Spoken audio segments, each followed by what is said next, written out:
I promise to love you fiercely, to stand by you always, and to choose you every single day. Sit down. I want to tell you something. Not a rumor. Not gossip. The truth. The kind of truth that does not knock before it enters. The kind that walks into your living room, sits in your husband's favorite chair, and looks you dead in the eye. Her name was Amora. Amora Adeyemi. 36 years old. Beautiful the way a woman is beautiful when she has fought for everything she has. A Lagos socialite. A woman of the house. A wife. Or so she believed. On the night her entire life changed. She was sitting in a penthouse apartment in Victoria Island, sipping red wine, planning a surprise anniversary dinner, while her husband was getting married to someone else. Live on social media, in front of 4,000 people. Stay with me, because this story, it does not end where you think it ends. You must understand the kind of woman Amora was. She was not a small woman. She was not the kind of woman you overlooked. Her father, Chief Emeka Okafor, was one of the most respected businessmen in Anambra State. Old money. Real money. The kind of family that did not announce their wealth announced them. When Amora married Tokchukwu Adeyemi, Toby, as everyone called him, it was called the wedding of the decade. Two powerful families joined together. The Okafors of the East, the Adeyemis of Lagos. 500 guests. Also a bee in deep gold and burgundy. A reception that went till 5 in the morning. That was 9 years ago. Now, on this Tuesday night in November, Amora sat alone in their Ikoyi penthouse. A glass of Cabernet in her hand. A list on her phone. Reservations at Nobu Lagos. A custom Cartier watch she had ordered for Toby. A letter she had written by hand, 3 pages, because she believed handwritten things carried more love. Their 9th anniversary was in 13 days. She smiled reading the letter again. She still loved this man. God help her. She still loved him. Toby had been away since Saturday. Abuja, he said. A deal with the ministry. Big one. I'll be back Thursday. He even called that morning.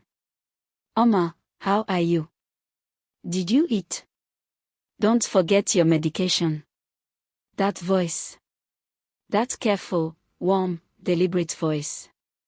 The one that had whispered to her through miscarriages, through storms, through years. She had no reason to doubt him. She had never had a reason. Until her phone buzzed. It was 9:47 p.m. The notification came from TikTok. A live stream. Started by someone named @Kayameka_Ife_vibes. A distant cousin on her mother's side. The kind of cousin you follow but never really talk to. Someone who posts food, weddings, and motivational quotes. Amora almost did not tap it. She was going to swipe it away. Her thumb was already moving. But the title of the live stream stopped her cold. This wedding is so beautiful, Owerri has done it again fire. She tapped it. Not because she was suspicious. Because she was a woman who loved weddings. A woman still romantic enough, after 9 years, to watch other people's joy. The video loaded. Shaky at first. The way phones are when someone is too excited to hold still. Laughter. Music. The smell of celebration you could almost feel through the screen. White chairs draped in ivory satin. Tall flower arrangements, roses and orchids, the expensive kind. Guests dressed in matching fabric, deep wine and gold. She blinked. Wine and gold. She sat up slowly. Those were the Adeyemi family colors. Her heart began to move differently. Not faster. Differently. The way your body knows something before your mind gives it permission to know. The camera panned. And there, standing at the altar. Tall. Dark suit. Broad shoulders. That jaw. That posture. That man. Amora's wine glass tilted in her hand. She did not notice. Red wine spilled onto the cream sofa, a sofa that cost more than most people's monthly salary, and she did not even look down. Because on that small screen, her husband was standing at an altar, holding another woman's hands. Her brain moved like a lawyer. It is someone who looks like him. There are men who look alike. Toby is in Abuja. Toby called me this morning. This is not my husband. And then the man at the altar laughed. That laugh. The one that started low and rose like a wave. The one she had heard across 9 years of mornings and midnights. The one that used to make her feel safe. The screen showed a caption. The kind TikTok puts automatically on live streams. White text. Pink background. Small font. Toby and Nkechi, God's appointed time. Toby. His name. Not a man who looked like Toby. Not a coincidence. Toby. Amora stood up from the sofa. Then she sat back down. Then she stood again. She walked to the window. She looked at Lagos glittering below, the city she had built her life in, and she asked the night a question it could not answer. She walked back to her phone. She enlarged the screen. She looked at this man's face, this man she had chosen, this man she had buried her losses with, this man whose last name she had taken, and she looked until her eyes burned. And she knew. She knew. 4,300 people were watching this wedding live. The comments were pouring in. Congratulations. Godwin. Nkechi, you look stunning. Toby, you are a lucky man. Lucky man. Amora whispered something. Very quietly. In Igbo. The way her mother used to speak when words were too heavy for English. She said. No only be you no okay. My father, who is this man? Toby turned to the woman beside him. Nkechi. She was young. Late 20s, perhaps. Beautiful in a bright, certain way, the way someone is beautiful when they do not yet know how cruel the world can be.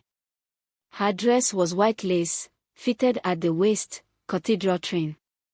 She looked up at Toby like he was the beginning and end of everything she had ever wanted. She did not know. This woman did not know. And Amora, watching from a penthouse in Ikoyi, with wine on her cream sofa and a handwritten anniversary letter on the table. Amora realized something. She was not the wife in this story anymore. She had been made the secret. I promise to love you fiercely, to Toby stand by began you to read always, his vows. and to choose And you these were every not single vows he day. had spoken before. They were new vows. Fresh ones. Written for someone else. Nkechi, I promise to be your home.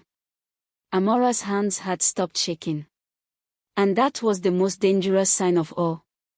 Because a woman stops shaking when she makes a decision. She could have closed the app. She could have called her mother, her sister, her lawyer. She could have screamed. She could have broken every glass in that penthouse and no one would have blamed her. But Amora Adeyemi was not built like that. She was her father's daughter. Chief Emeka Okafor had always said, when someone shows you a wound, don't let them see you bleed. Smile. Take notes. Then move. So Amora smiled. She pressed screen record. She opened the comment section of the live stream. And she typed one sentence. 4,300 people saw it at the same time. Including the groom. We watched the moment Topchoko Adiemi looked down at someone's comment on his wedding livestream, and every drop of blood left his face. This channel is for everyone who knows that the deepest pain and the deepest love both come from family. Subscribe and never miss a story.